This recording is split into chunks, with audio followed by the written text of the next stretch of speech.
Hello friends, ఇవాళ cabbage ఆలుగడ్డ అల్లం వేసి కూర ఎలా చేయాలో నేను నా స్టైల్లో చేస్తున్నాను. మీకు నచ్చితే కనుక మీరు కూడా ట్రై చేయండి ఈ రెసిపీని. చాలా అంటే చాలా టేస్టీగా ఉంటుంది. ఫస్ట్ ముందుగా మనం ఏం చేయాలి అని అంటే సన్నగా క్యాబేజీని ఇట్లా కట్ చేసుకొని కొద్దిగా ఒక పొంగు వచ్చేదాకా వాటర్లో ఉడకపెట్టుకోవాలి. అట్లానే మనము ఆలుగడ్డలను కూడా కడిగేసి ఆలుగడ్డలను కూడా కొద్దిగా హాఫ్ బాయిల్ లాగా చేసేసి పక్కన పెట్టుకోవాలి. సో ఇంత మరీ చిన్నగా ఉండకూడదు. ఇంత అయితే చాలన్నమాట. సో ఆలుగడ్డలు ఉడికాక ప్రొసీజర్ స్టార్ట్ చేద్దాం. సో దీనికి ఏం కావాలి అని అంటే ఆలుగడ్డలు, ఒక టమాటా ఆర్ 2 టమాటాలు, 2 పచ్చిమిరపకాయలు, ఉప్పు, కారం అండ్ అల్లం ఉండాలన్నమాట. సో ప్రొసీజర్ చేసేటప్పుడు మీకు ఎక్స్ప్లెయిన్ చేస్తా క్లియర్గా.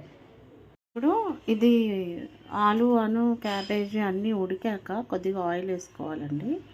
కొద్దిగా ఆయిల్ వేసేసుకొని కొద్దిగా ఆయిల్ వేడవ్వగానే అందులో జీలకర్ర వేసుకోవాలి.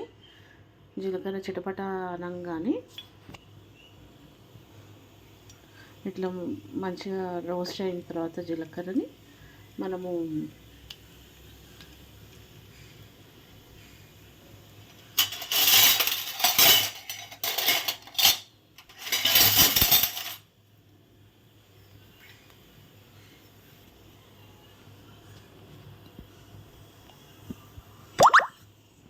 కలుపుకోండి.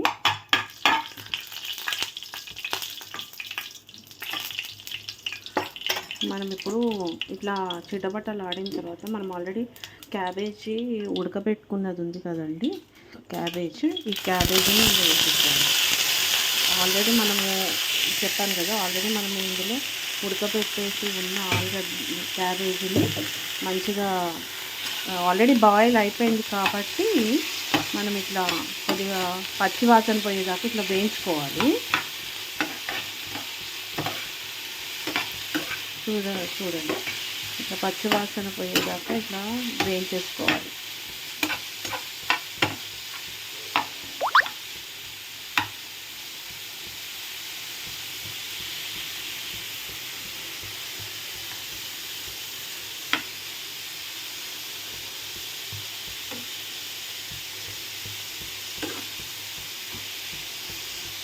మగ్గుతుండాలి. మగ్గాక ఇట్లా కొద్దిగా కలుపుకొని ఆల్రెడీ మనము ఉడకబెట్టుకున్నాము కాబట్టి ఎక్కువ టైం ఏం పట్టదు ఇది.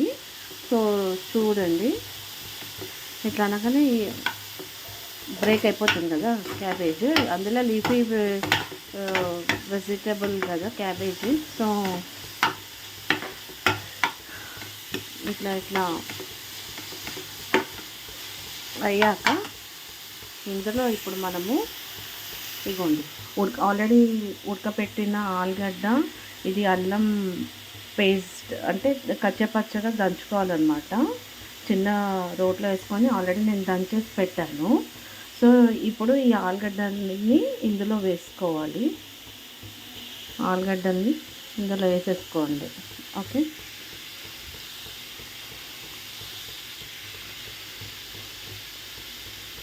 ఆలుగడ్డలు అన్నీ ఇంకా ఇవన్నీ ఉన్నాయి కదా, ఆలుగడ్డలు, టమాటా, అల్లము అన్నీ కలిపేసి వేసేసుకోవాలి.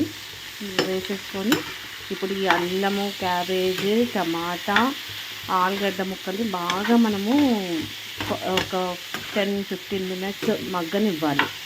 ఓకే, ఈ అల్లం ఉన్న ఫ్లేవర్ ఈ ముక్కలకి, ఈ కూరకి పడుతుందన్నమాట.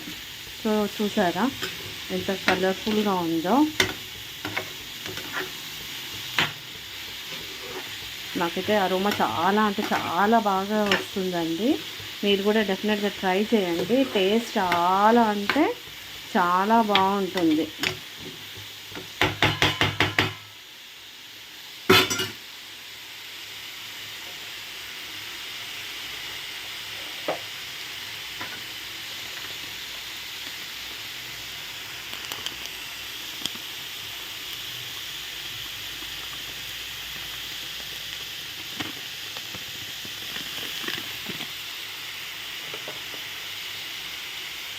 కొద్ది పసుపు,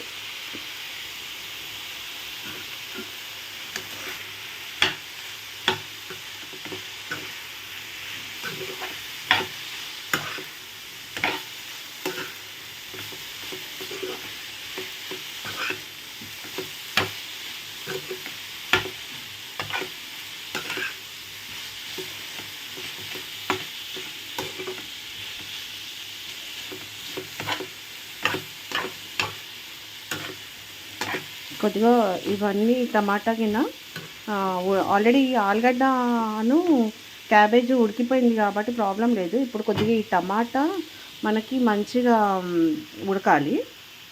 మగ్గిన తర్వాత ఉప్పు కారము వేసేసుకొని కొద్దిగా ఏమంటారు గరం మసాలా, ఇప్పుడు ఒక 3 పచ్చిమిరపకాయలు ఇట్లా కట్ చేసేసుకొని మధ్యకి ఇట్లా వేసుకొని ఇట్లా కలుపుకోండి. ఆల్రెడీ మనం కారం వేస్తాం కాబట్టి ఒక 2 or 3 మోర్ దాన్ ఎనఫ్ ఇట్లా వేసేసుకొని చూడండి ఇట్లా కలిపేసుకోవాలి. కలుపుకున్నాక కొద్దిగా లైట్గా ఉప్పు ఎక్కువ వేయొద్దండి, ఎందుకంటే కొద్దిగా ఎక్కువైపోతుంది క్యాబేజ్ కదా. సో కొద్దిగా ఉప్పు వేసేసుకోవాలి. అలాగే కొద్దిగానే కారం.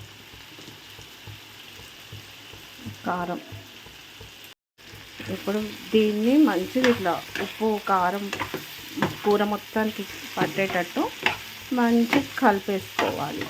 ఆల్మోస్ట్ కూర రెడీ అయిపోయిందండి. ఈ కూర చాలా అంటే చాలా క్యాబేజీ మామూలుగా ఇట్లా వాసన వస్తుంది కదా, చాలామందికి ఇష్టం ఉంటుంది క్యాబేజీ. ఇట్లా చేసి పెట్టండి, తినని వాళ్ళు కూడా మంచిగా తింటారు. ఎందుకంటే అల్లం ఫ్లేవర్ మనకి నోటికి తాకుతూ ఉంటుంది. అల్లం అరోమా కూర మొత్తానికి వచ్చేస్తుంది. అయిపోయిందండి. ఒక 2 minutes ఉంచేసి బంద్ చేయటమే. కొద్దిగా దింపే ముందర కొద్దిగా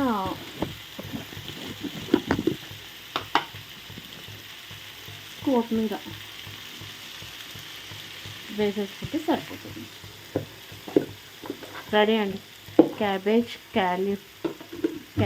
ఆలుగడ్డ టమాటా కూర రెడీ అయిపోయింది. మీరు కూడా ఈ రెసిపీని ఇంట్లో ట్రై చేసి తినండి. చాలా అంటే చాలా టేస్టీగా ఉంటుంది. Thank you.